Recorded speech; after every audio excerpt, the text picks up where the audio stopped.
National Park Service Preservation Training Center is located over on Commerce Street in a building that we refer to lovingly as the Bean Factory.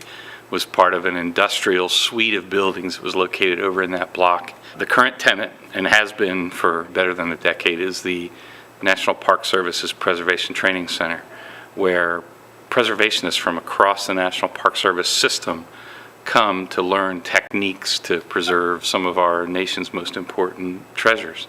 They have approached the city about a 10-year lease extension for two reasons. One, they'd like to stay there, obviously, and the second is the National Park Service is eligible for about a little better than $1 million grant, but they would need a 10-year lease extension to justify that kind of investment. We presented that lease extension to the Board of Aldermen a couple months ago, and the board made it pretty clear by consensus we should negotiate aggressively with the General Services Administration on this 10-year lease extension. So I've been working on that for a couple months.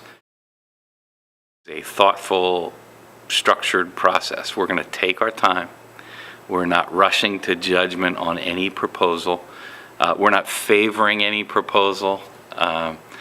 We've identified several sites. We've asked for owners of other property who weren't on that list if they think their site might be suitable to let our Economic Development Department know that, so that we can examine the full range of potential site locations for a downtown hotel conference center.